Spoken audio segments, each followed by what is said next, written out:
كان لمتينا في بسي فاتنا بسي جوبو كوندوما أنا بليسي كنا Nagaa Waaqayyoo isiniif haa ta'u akkam jirtu hordoftoota keenya kun sagantaa birmadummaati ani obboleessa keessan Eliyaas Gabulaati. Sagantaan kun YouTube chaanaliidhaan kan inni isiniif darbu Eliyaas Gabulaa Official Channel kan jedhu irratti kan isiniif darbu. Sagantaan kun sagantaa baay'ee barbaachisaa, baay'ee bareedaa, baay'ee kan isin fayyadudha. Gooftaan yoo jedhe gara fuulduraatti ammaaf barumsa irra kan nu jirru. Barumsa walitti fufinsaan barachuu jalqabneerra. Gara fuulduraatti immoo paanel diskeshinii, interviiyuun adda addaa, faarfannaan garaagaraa irratti dhiyaata. Sagantaan kun guddataadha kan inni deemu. Waaqayyoof galanni guddaan haa ta'u ammayyoowwan kanaatti yaadanaa kennaa jirtu. Ilaa kuntuu ta'ee kanatu ta'ee kunsaa gaariidha kun immoo gaarii miti jettanii waan isin naa barreessitan waan isin naa bilbiltan hundumtuu na bira gaheera baay'eensa. Waaqayyo gooftaan guddisee isin eebbisu warri naa barreessaa jirtan an deebisee yoon isinii barreessuudha baay'ee sa'aatii argachuu dhabuurraa kan ka'e hir'ina sa'aatiirraa kan ka'e baay'ina teekstii jirurraa kan ka'e yoon isinii deebisuudha baay'ee garuu hunda isaa nan dubbisa. YouTube irratti isa isin yaadanaa kennitan isa isin barreessitan Facebook irratti TikTok irratti isa isin barreessitan hunduma isaa dhugaadha tokkotu namni nan dubbisa. Kanaaf ammallee yaadi keessan baay'ee waan na utubuu fi jaalala gooftaatiin isin gaafadha. Yaadi keessan baay'ee waan na utubuuf ammallee yaadi keessan na barbaachisa. Waaqayyo gooftaan guddisee isin eebbisu. Inni biraa waan isiniin jechuu barbaadu sagantaa kan waliin ga'a walitti dabarsa.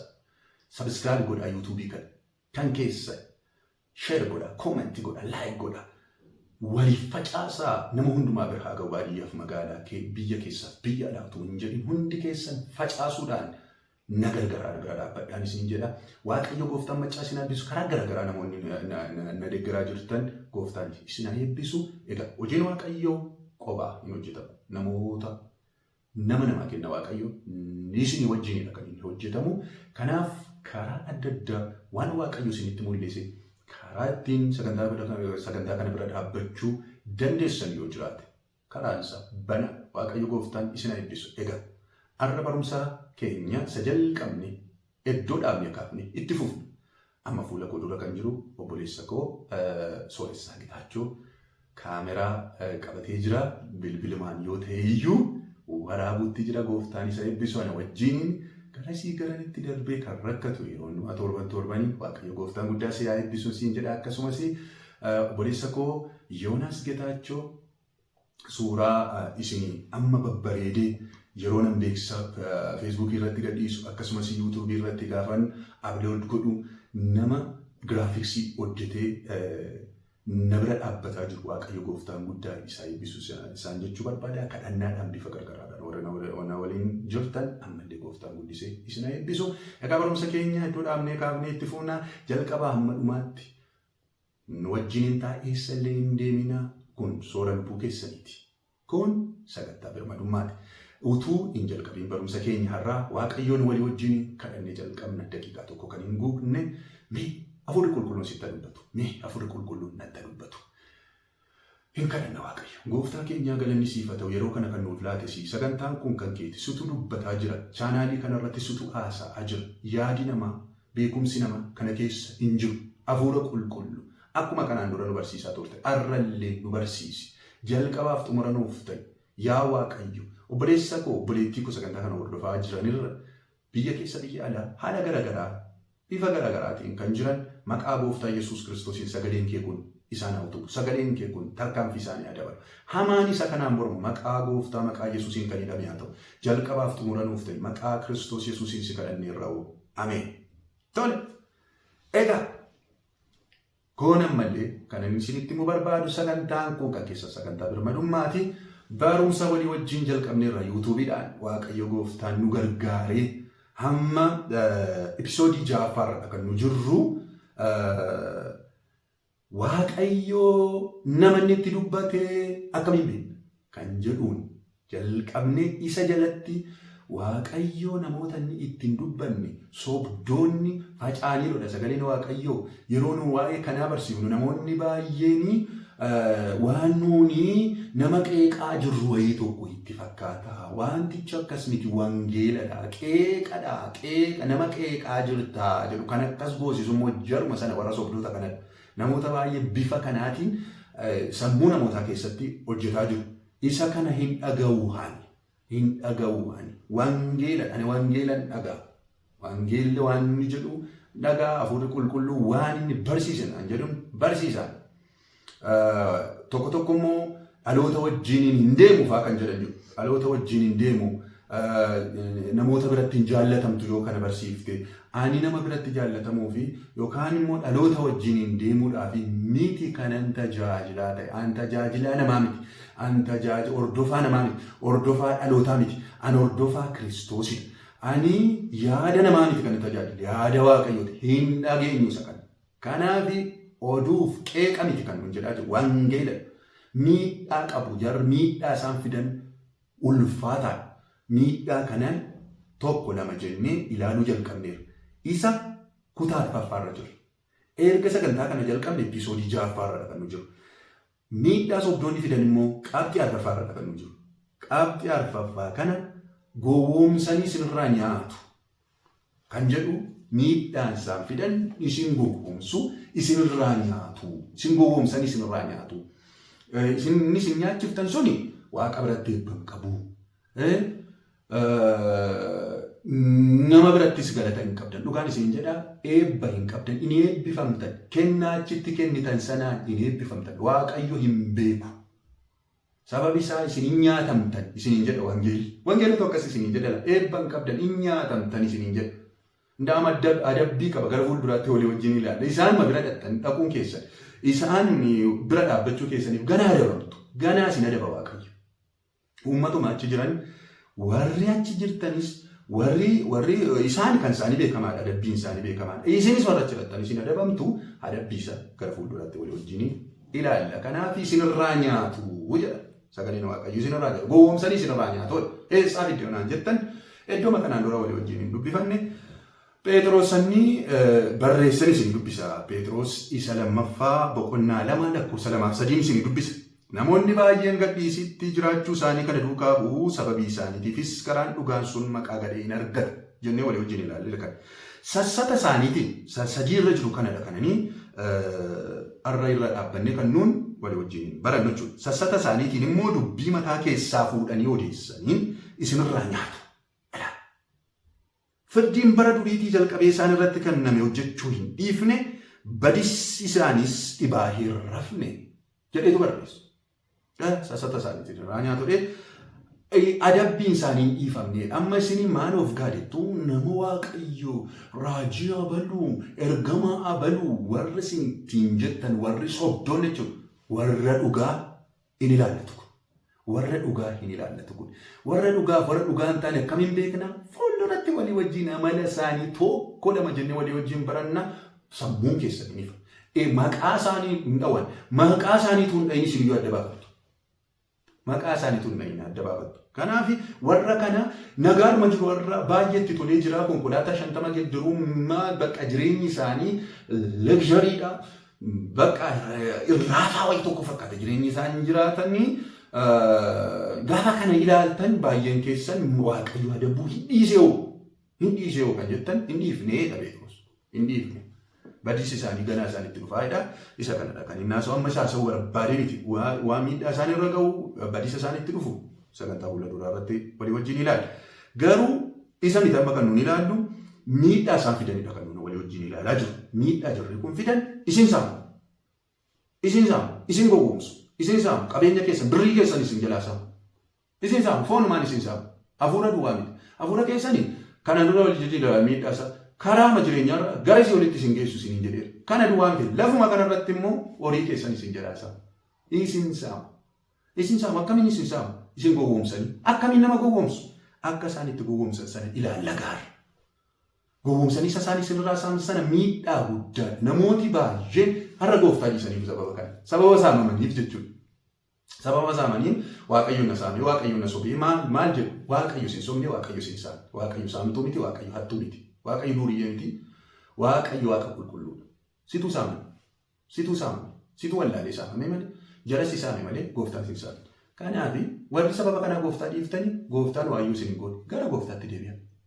Lafa jirtanii gooftaatti deebi'a. Kan of ajjeesanii Garis yoo deemanii jiru isa waan godhu qabu. Warra garuu lubbuudhaan jirtan sagalee waaqayyoo walii wajjin barannaati jalqaba amma xumuraatti na wajjin hin ta'a. Jaalanni barreessuuf kun Phexros uummata cimoo warra gooftaa sirriitti beekanidha isiniin jedheera kanaan dura. Kiristaanota ciccimoodha. Akkamiin jettee yoonaan jettan jarri kun Kiristoosiif jedhanii qeesaaniif qabeenya isaanii maatii isaanii dhiisanii warra fafaca'anii qeesaa namni dhiisuu kan inni danda'u yoo gooftaatti baay'ee cimaa ta'e. Kanaafan kiristaanota cimoo isiniin jedhe kanaan dura.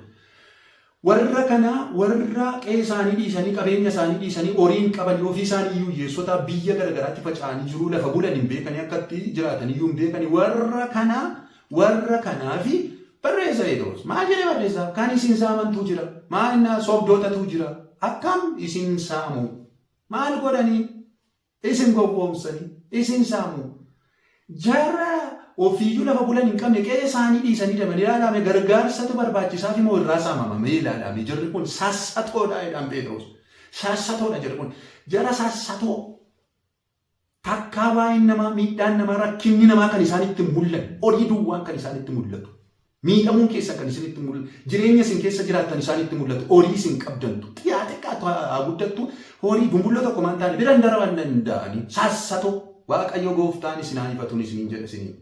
Waaqayyo gooftaan isaan haifatu dhugaan isiniin jedha. Foonii nu nama aarsa bakka akkasumaan teessanii gaafa yaaddan. Uummata biyyaa faca'ee jiru kana walitti qabanii waa gargaarsa fa'aa wayii fa'aa gaafatanii fa'aa gargaaru malee harkaa saamamaa yaadana. Harkaa isin harkaa saamu jara akkasiitu jiru. Jarri kun kabbaadiidha. Kiristiyaanotuma cimoo kana gowwoomsuu warra danda'anii. Har'a dooktaroota baay'ee, piroofeesoroota baay'ee, namoota baratan baay'eetu ittiin saamamaa jira. Nama kutaa 8 hin baranne faatu nama barate dooktara meeqa gowwoomsa waan isa ajaa'ibu keessa. Hin gowwooma namni baay'ee gowwoomaniiru baay'ee isaanii mana isaanii dhabaniiru qabeenya isaanii dhabaniiru maatii isaanii dhabaniiru haadha manaa isaanii dhabaniiru abbaa manaa isaanii dhabaniiru baay'ee isaanii waan isa ajaa'ibu keessa maatiin isaanii diigameera biizinesiin isaanii diigameera namoota baay'ee maal godhan gowwoomsanii gowwoomsuu danda'u jarri kun hin gowwoomsuu isin gowwoomsanii isinirraa nyaatoodhaan jara kanarraa nyaatoodhaa jedhu kun ilaalan. Maal godhattu sabara sana haasoftu bara keenyatti immoo garagalchitan yoo ilaaltan maal nu ilaallatan yoo jettan koppii pestii masa sanaatu jira. Akkuma bara sana ture innammaa immoo caalayyuu. Ani saammaa kan argee waan inni barreesse faanatti fakkaatan taa'ee gaafa ni ilaalu Phexrosin waan isin ajaa'ibu keessa. Har'a nu keessaa ba'anii shaaraa waxxaratanii shaaraa dhaate amma daraasha gurguddaatti hordoftoota gurguddoo amma qabaatanitti hundi isaanii kun kan isaan dhaabbatanii mootummaa waaqayyo bal'isuu miti morma kun kennisa kan. Mootummaa waaqayyo bal'isuuf utuu hin ta'in Kiristoosin lallabuuf utuu hin ta'in ajandaan isaanii isa jalqaba duraa saamichadha. Waan isin ajaa'ibu keessa saamichadha.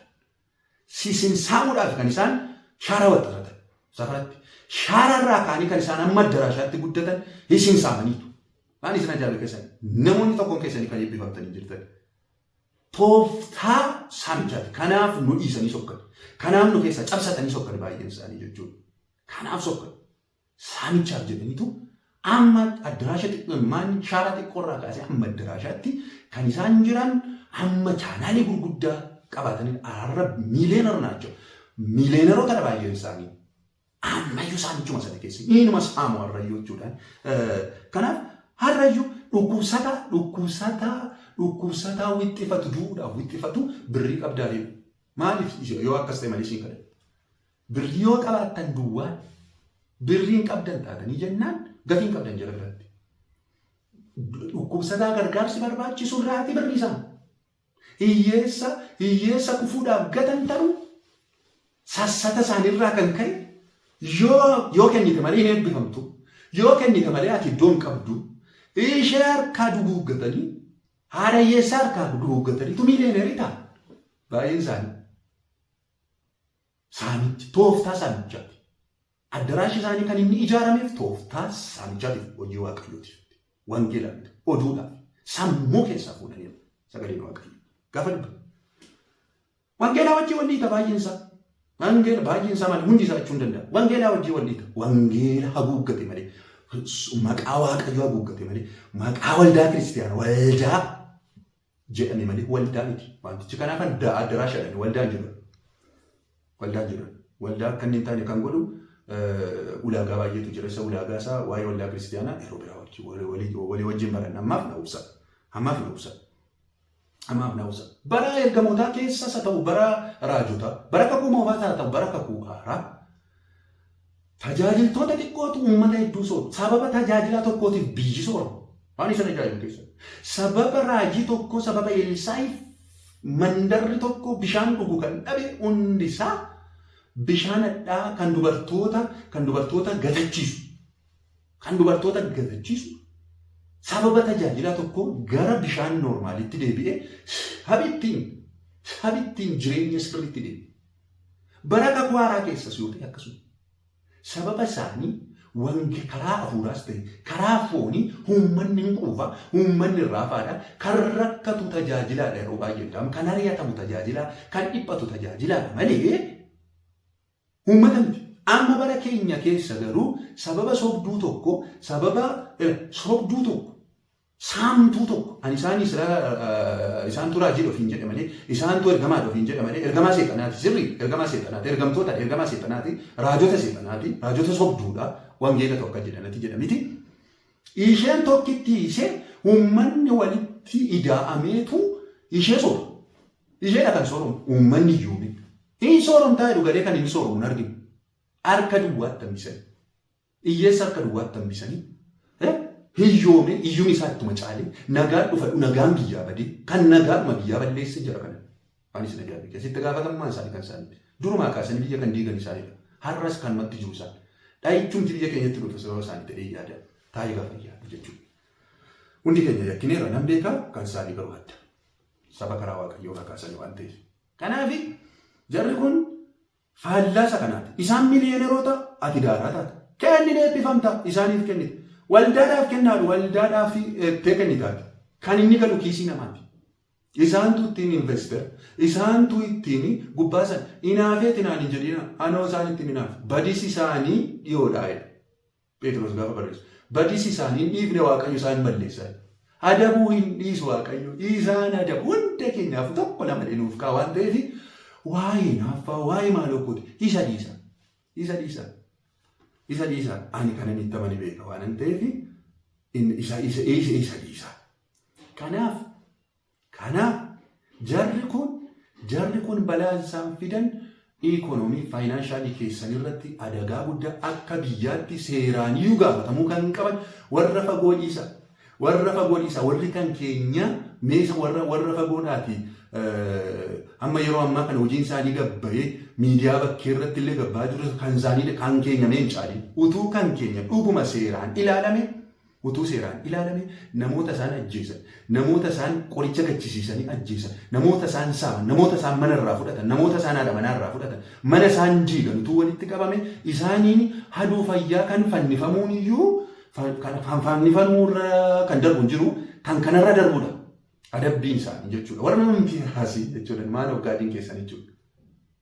Waaqayyo gooftaan maccaa sammuutti nu adeebisu. Kana dura waan jedhaan waan an jedhu qabu. Sammuutti nu adeebisu gooftaan. Kanaaf jalqabuma dura isaan bira gaafa deemtan addaraashaan isaanii bira gaafa deemtanii jalqabuma dura ol seenuudhaa fi horiidha kan isaan gaafatan. Horii wanti hundumtuu tajaajila isaan biratti gaggeeffamu hundumtuu horii wajjin waan wal qabate. Kan hafuuraati akka hin jenne horii wajjin wal qabata. Kan hafuuraa miti yookaan immoo hospitaala akka hin jenne yookaan immoo dhaabbata wayii tokko akka hin jenne waldaa jedhee barreeffamee jira. Walii isaa siin galu waan isin ajaa'ibu keessa. Ol lixuudhaaf horii isin gaafatu. Ol seenuudhaaf horii isin gaafatu. Fuuldura taa'uudhaaf horii isin gaafatu. Fuuldura taa'uudhaaf wayyaa gaarii tokko uffachuutu sirra jiraata. Nama beekamaa ta'u tokkotu sirra jiraata. Yookaan abbaa taayitaa yookaan abbaa qabeenyaa ta'utu sirra jiraata. Suufii gaarii wayyaa gaarii uffachuutu sirra jiraatu kaameraa isaanii balleessita waan ta'eef. Isaan bira wanti hundumtuu horii wajjin wal qabata. Dhukkubsattee horii. Yeroo darbe obboleessuma kootiif bilbilanii mucaan firaa tokko itti bilbilsiisanii bakka ofii isaanii bilbilan malee ofii isaanii bilbilanii balbaluu beektaa beeka. Bakka baay'ee dhukkubsattee jirti na maal godhure akka kadhatamuufi barbaanne maal godhure horii ergi. Maaliif? Yoo ergite malee hin kadhatamuufi. Akkam horii yoo isiniif kenna malee isiniif ayyaama kadhattan bakka aduutu edeen obboleessi gooftaan isaa eebbisuuti. Dhugaan isinii jedhe. Kun waan dhiyoo kana ta'een isinitti maali? Waan dhiyoo kana ta'e. Yoo isin yoo namatu utuun maqaa isaa dhagee ooluu boodaan na waraanuudhaan natti kaatu nama keenyatti buutteettu waan ta'eef jechuudha. Akkasitti jirra. Akkasitti saamamaa jirra. Horiidhaan malee hin kadhatamu. Si hin kadhatamu horiidhaan malee. Tooftaa saamichaati kun. Sammuu keessaa kan fuudhamedha kun. Akkamitti isin saamu isa jedhu bira yoon isin deeme sammuu keessaa fuudhuedha. Sammuu keessaa fuudhanii sammuu isaaniitiin yaadanii dhuma isuma sammuudhaan yaadan kana birriitti gaddaru waan isin ajaa'iba keessa.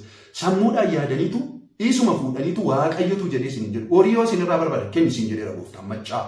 Har'a namoota kennan duwwaa eebbisa waaqayyoo fedhi isin jedha birrii kana fedhi isin jedha yoo ati fiduu dhiiftee calmatee teessi hin kennitu taanaan hojii keerraa ari'atam tahin naaffa tahin cabda akka taatamna isa booddee sodaa isinitti naqu wayyoo hojiirraa ari'atamuu koorra naaffachuu koorra itti hidhatte dhugaan isin jedha waa tokko hin taatu ila cittoon tokko sirratti hin ba'u dhuguman isin jedha ila naaman waaqayyo saamtu miti. Waaqayyo jaallannee gaafa nu kennu nu duwwaa nurraa fudhata. Nuu galee rakkina birrii hin qabu waaqa. Rakkina horii hin qabu waaqa. Takkaadhuma hiyyoomee daboo gaafatee hin beeku waaqayyo. Sobduudha jedhattiin tooftaa ittiin sammuu keessaa fuudhaniitu malee waaqayyo ittiin hin jedhe. Morma koo kenna qaba. Waaqayyo ittiin hin jedhe.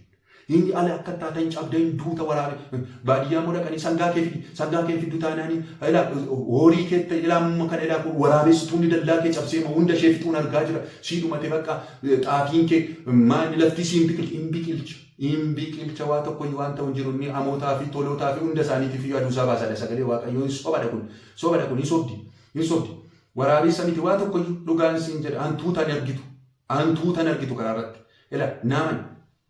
Kana sammuu keessaa fuudhan waaqayyooti itti dubbate miti. Isa booddee sangaa kee kennite waan ittiin qottu dhabdee teesseetu waaqayyo na haati waaqayyo kunoo na saami akkannaan jedhe waaqayyo kunoo ganna kana kan ittiin qotatu isiin hin jenne waaqayyo sobduudha jarri tooftaadhaan si saamte jarri waaqayyo ittiin dubbanne akkas godhaniitu mututti godhanii baadiyyaa amma magaalaatti xaraganii miliyeenarii ta'an yeroo waaqayyo waan inni farade isinitti fakkaata. Inni farada waaqayyo warra kennitanis isin adabeera. Gana isin adaba warra fudhatee si immoo gaana harjina waaqayyo adabuu isaatiif hin rafneedha. Phexros gaafa dubbate.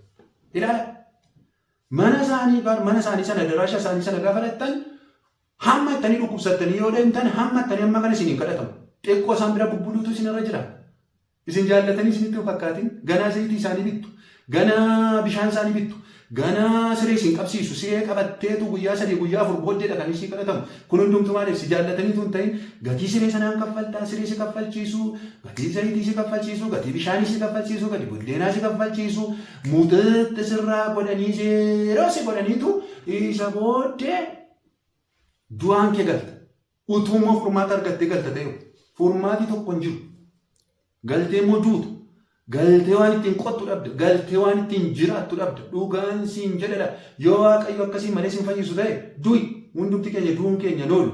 Horii maatii keetiitiif hambisiiti. Hin fixiin of jala. Dhuguman siin jedha. Taayitii du'i yoo akkasiin malee ta'u ta'e. Sababi isaa maaliif? Kun wangeela miti waan ta'e. Hin jiru wangeela keessa. Geestaawusii qabsiisanii inni horii saaman hin jiru. Uumamaati amma mul'ataatti hin jiru. Fayyina gurgurame hin agarra. Raajota gurguratan hin agarra. Ergamoonni isaan gurguratanii hin agarra. Zayitii gurguru. Bishaan gurguru.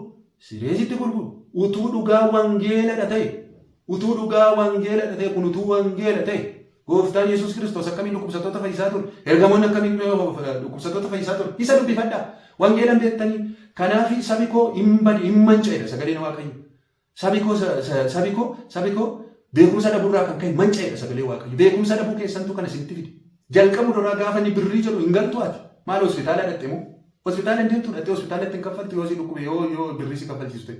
Utuu wangeela ta'e siree gooftaan Yesuus Kiristoos dhukkubsataa fayyisee siree kee baadhadhuu galeedha malee sireen anan akka raayyaa yookaan immoo sireen kireessi. Siree kireeffadhuuti kottu si fayyisaan jenne gooftaan Yesuus. Warri kun siree sitti kireessiti. Dhukkubsataatti siree kireessiti warri kun. Gooftaan Yesuus Kiristoos immoo dhukkubsataadhaan fayyitee gal siree kee baadhadhuu galee isaan kun siree sitti kireessu. Gaafa isaan siree sitti kireessan maal hojii teessaati? Hin baddu. Baateen galtu wangeela miti kun. Kun wangeela miti waan ta'e. Hin jiru waan akkasii utuu wangeela ta'e. Amma tooftaadha kun tooftaa sammuu keessatti uumanii ilaala. Waaqayyo isaaniitti dubbatee sammuu isaaniitti yaadanii oduu isinitti odeessanii isin sabu. Oduudha. Oduudha. Wangeela miti. Sittani oduudha. Zayitii irratti kadhatame.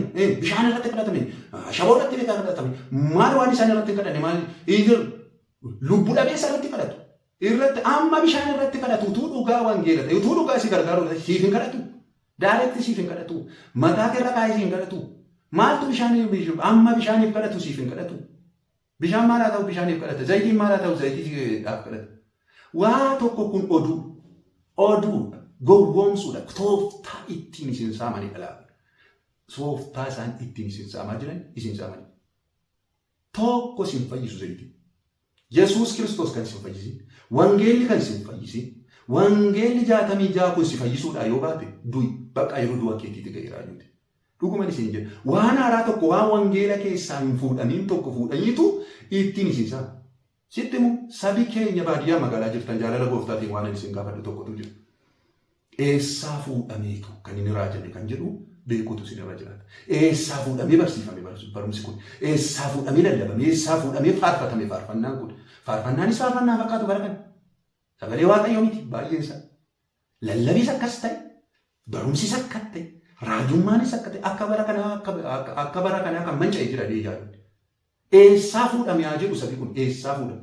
Isaan kun sammuu keessaa fuudhanii. Wangeela keessaa fuudhamiti.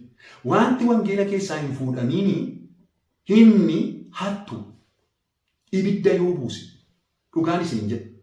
Ibidda waaqarraa buusa yoo ta'e wangeela keessaa miti taanaan. Ibiddi sun si fayyisuuf tun ta'e si balleessuuf.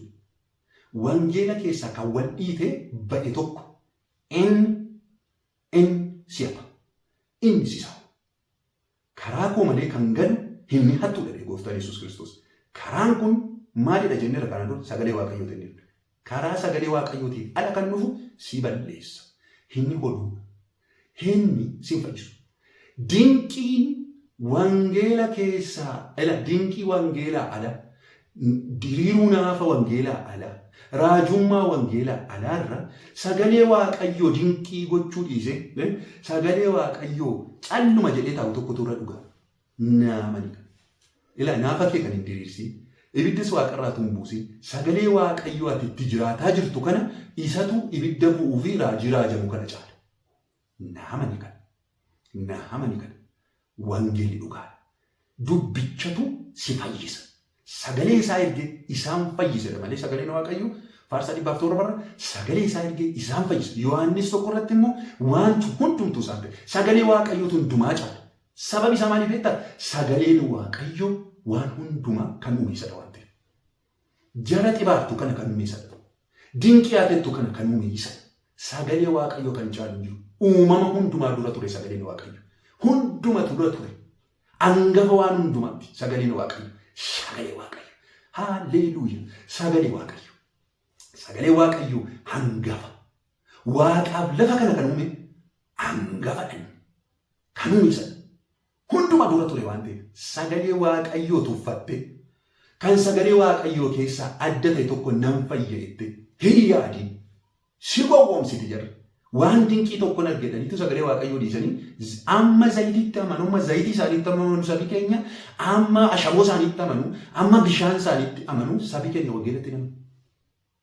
Bishaan kana kan uume zayitii kana kan uume xibaartota kanayyuu kan uume sagalee Waaqayyooti. Angafeen waaqaaf lafa kan pilaanetoota kan gaalaksiisina argitan kan angafee kan ture sagalee Waaqayyooti. Isaan ta'e hundumtu isa malee kan ta'e tokkoyyuu hin jirudha sagalee Waaqayyoo. Kanaaf isinitti hima sasaan sammuu isaanii keessaa fuudhanii godhanitti hin amanina. Hin amanina. Dhuguman isiniin jedha. Hin amanina. Wangeelatti amana. Wangeela kan isin fayyisu. Jalqabuma isaanii jarri kun jalqabuma isaanii gaafa wangeelaawii piroofeetii yookaan immoo raajii ergamaa biishooppii maqaa isaan ofiitti laxxafne hin jiru. Kana hundumaa kan isaan laxxafatan ayyaana sana qabaatan miti baay'een isaanii tooftaa ittiin saamanii. Yeroo ta'e argeera. Taappellaa tokko argeera. Naannoo Burraayyuutti argeera yeroo ta'e. Amma kanallee hin jiru. Nama tokkotu lallabaa Hizbaar godheetu achi immoo raajii Hizbaar godheetu ergama Hizbaar godheetu gara maqaa afurii ofitti maxxanseera. Waan isin ajaa'ibu keessatti. International Church jedha sayyuu. Church international kan addunyaalessaa kan safaraaf hin taane. Kan safaraaf hin taane addunyaalessaa. Kun ammayyuu hin jiru.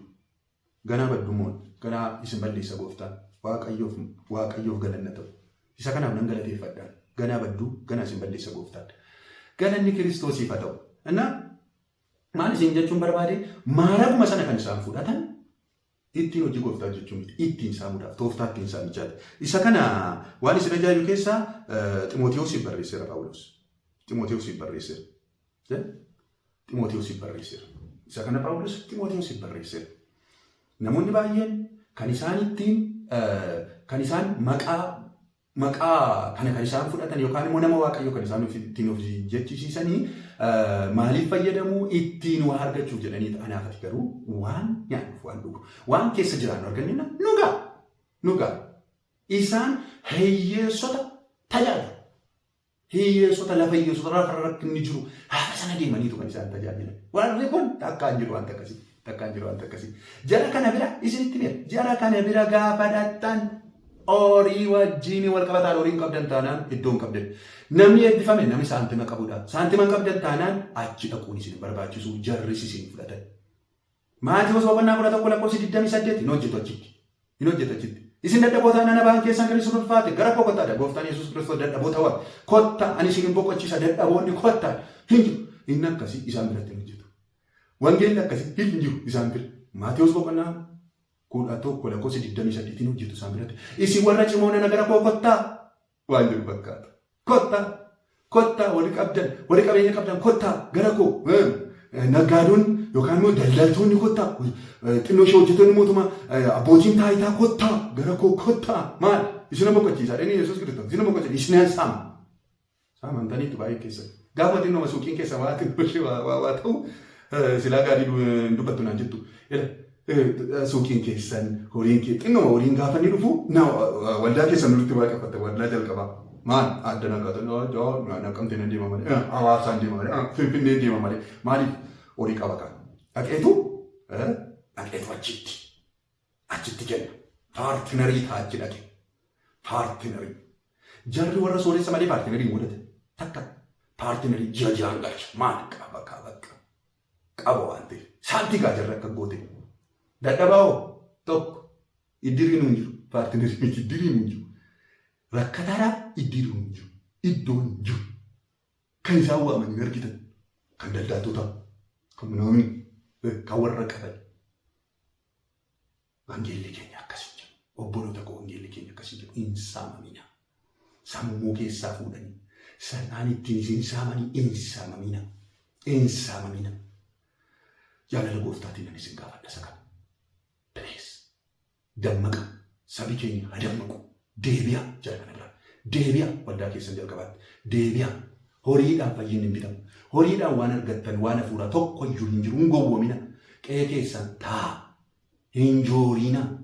Fayyinni sagalee waaqayyootiin akka sagalee waaqayyootti kan hin taane hundumtuu waan addaa wayii tokko isiniif hinne isinitti fakkaata malee badisa isinii fidan jarri kun. Isin saamaa jiru. Kanaaf miidhaa isaanii. Nurra geessisan inni guddaan tokko qabxiin inni arfaffaan nuu saamu. Sobanii gowwoomsan. Abbaan isaanii sobaadha waan ta'eef. Abbaa sobaa akkuma inni ta'e seexanni akkuma inni hatuudhaaf qaluudhaaf dhufate sagalee waaqayyoo jarri kun kan isaan dhaabbatan akkuma abbaa isaanii hatuudhaaf baay'ees qalaniiru. Ajjeesaniiru. Baay'een biizinasii irra isaarraa dhaabbatee du'eera. Abdii kutatee dhiisee kan kana hundumaa godhu isaan. Kanaaf jaalala gooftaatiin isin gaafadha. Horii keessan waan gaarii irra oolchaa. Jara kana biraa paartineerii keessan maal keessan dhaaba. Deebi'a gara waldaa keessanitti kurnoo keessan noormaanii kaffala. Hangafa keessan kaffala. Akka sagalee waaqayyootti baasa. Waldaa kam keessatti namni si oo'isee, si bulluqsee, si sodaachisee kennuu hin qabdu. Kanatti kennitu akka sagalee waaqayyootti. Kurnoo kee kennaa jaalalaa kee kenna akka sagalee waaqayyootti. Isa ala namni sodaachisee mana keessarraa fudhachuun irra jiraata. Haadha manaa keessarraa fudhachuun irra jiraata. Kun wangeela miti. Sammuu keessaa fuudhaniitu kan isaan isin gowwoomsaa jiran. Waaqayyo gooftaan guddisee isin eebbisu. Egaa sagantaa keenya sattaatti deebinee wal agarra. Inni raanfatina kun sagantaa birmadummaadha. Sagantaa keessan chaanaalii yuutuubiidhaan kan isiniif darbu Eliyaas Gabolaa Official chaanaal kan jedhu irratti isinii darba. Subscribe godha, comment godha, like godha, share godha. Hin irraanfatina. Kun kan keessan guddifadha. Sagalee Waaqayyoo irraa waraabbadhaati sooradha. Dhuga gooftaan macca isin eebbisu. Sagantaa itti aanutti deebinee amma wal agarrutti nagaa gooftaatiin tura. Dhugichi birmaduu sin baasa dhugichatti qabamaa jiraadha. Nagaa nagaatti Waaqayyo gooftaan macca isinii wajjin haa ta'u. Kana limitiin afibse ifaatti na baasee